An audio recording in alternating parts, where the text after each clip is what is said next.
Hey, all you guys out there. This is Derek Sigafoo, and I'm coming at you with a little bit of a different video today.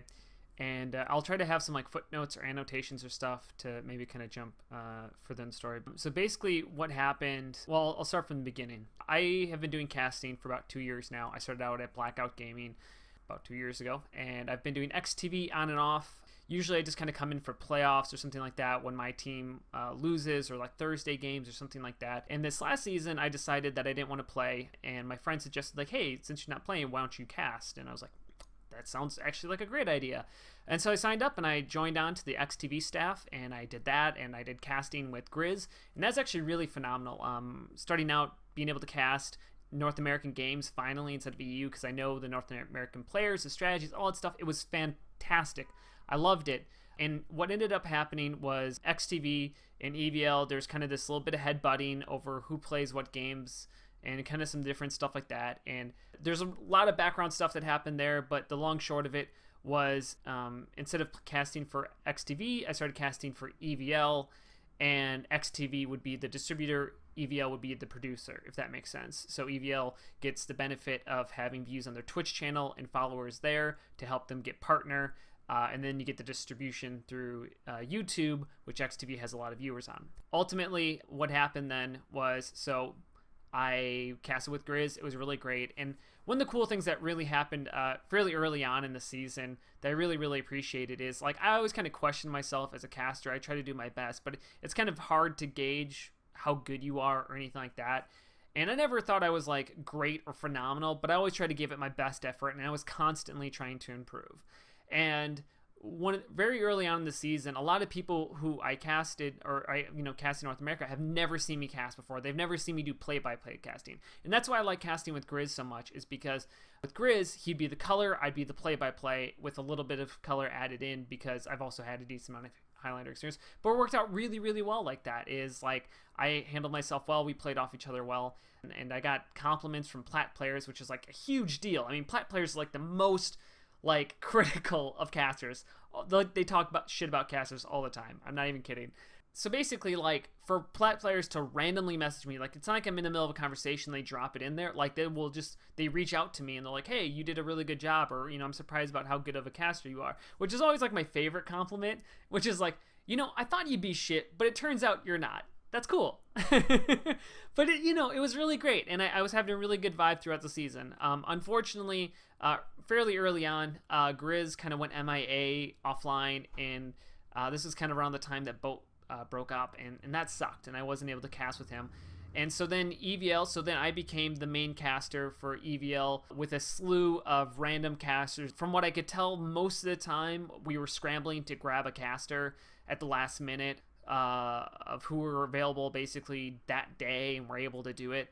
It always kind of felt like kind of put together last second, but the thing is like I was always there. They always knew I would be there, and I made a time commitment, and I made a commitment to be there for them, to put in my best effort, basically. And so I did that. I did casting with them for like two and a half months, basically.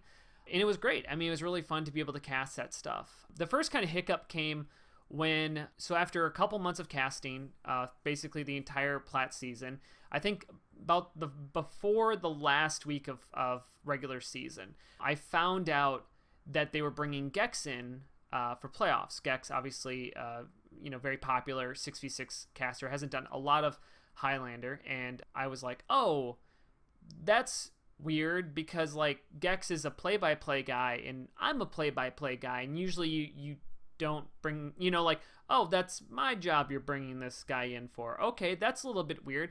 Also, what's weird is that I accidentally found this out. I was like, the communication channel, Slack is what they use, and I just like randomly saw a message that like kind of mentioned this in passing, as if it's like something that's been known for a while, or at least a little while, but I didn't know about, and nobody informed me that they were bringing in another play-by-play guy, or hey, this is your new casting partner, or anything like that. And that was a little concerning, because I'm like, oh, did I just cast for the whole season just to be replaced in playoffs? And so once I saw this, I reached out to the admin that I had contact with, and I was like, hey, what's going on here? Is this gonna work out? Like, are you guys replacing me? All this different stuff. And he assured me, no, we brought him on, we talked about it, we want to bring him on to Gecks onto the playoffs, and that you guys can just do, because I did with Gecks before, and I did color, and I just don't like doing color commentary. I don't find it very interesting or nearly as fun to do as play-by-play. And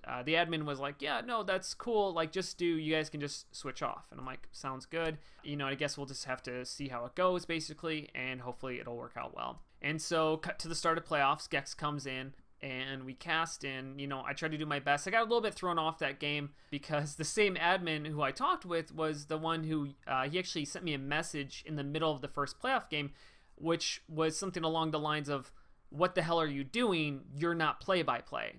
Which I was confused at, this message, as I had a conversation with him. But alas, like, I kind of was like, what are you talking about? We talked about this. And this is all happening during the cast. So I was a little bit thrown off, and it ended up being like probably like the worst cast of the season. And so I accidentally just kind of like slowly throughout the cast, I actually just talk less and less because I just can't focus on the game at hand. Last Monday, I did it with Melon. Wow, that sounds terrible. No, I did the cast with Melon because Gecks couldn't make it out. So basically about 2 to 3 months, I've been casting every single Monday. Every single Monday, I've set aside time throughout the rotating of people. I have put my time, energy, and effort, and have been like told, like, no, it's good, you're good, like, you're not being replaced.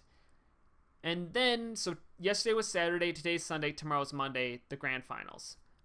So 48 hours prior to the grand finals, I get, of all things, an offline Steam message telling me that I've been replaced for the grand finals and that I will have no part in the grand finals at all. And I was confused, as I think anybody would be. I mean, even actually just earlier that week, I think on like Thursday or Friday, someone was confirming on the Slack communication that me and Gecks were going to do the finals, only to find out through an offline message that that I was being cut, and that sucked.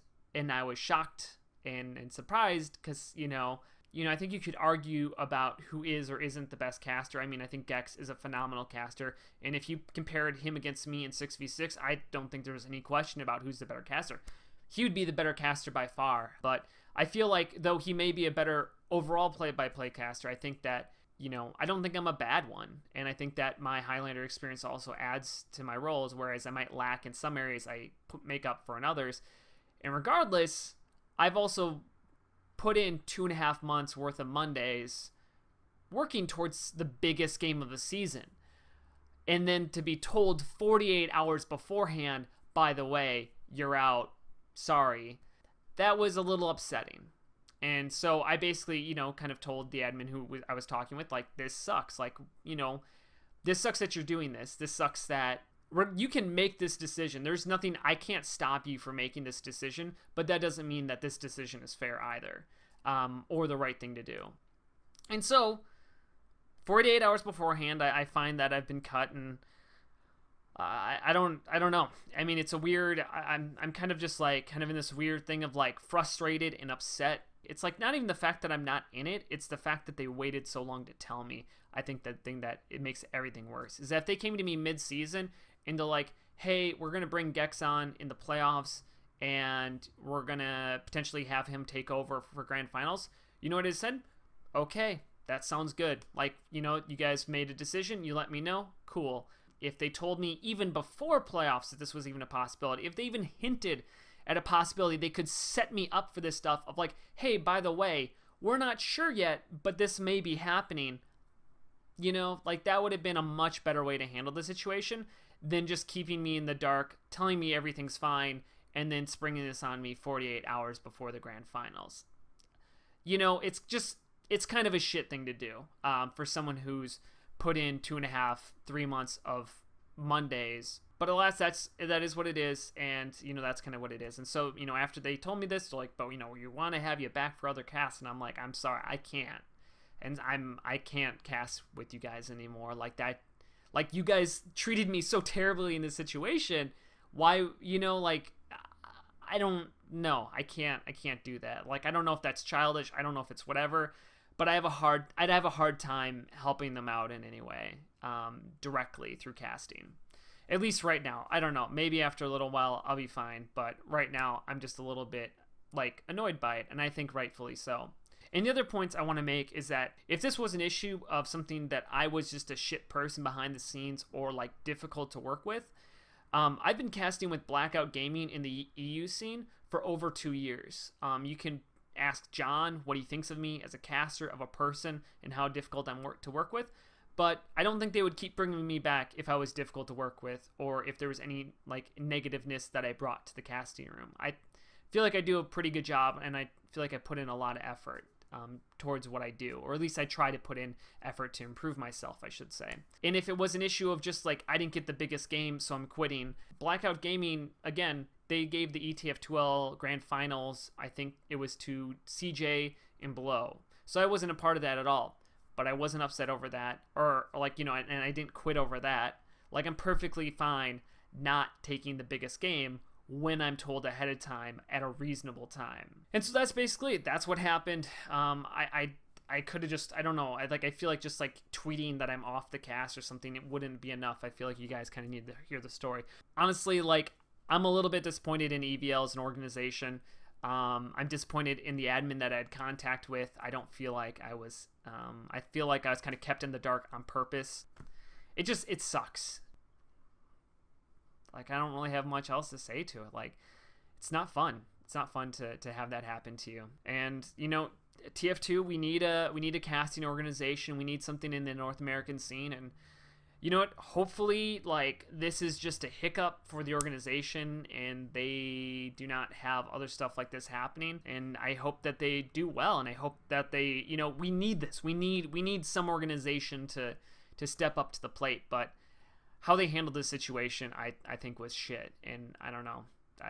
That's just my opinion on it. As I said, hopefully it's just an anomaly to an otherwise great story. So the game's tomorrow night on Twitch TV/EVLTV at 9:30 Eastern. Hope you guys check it out.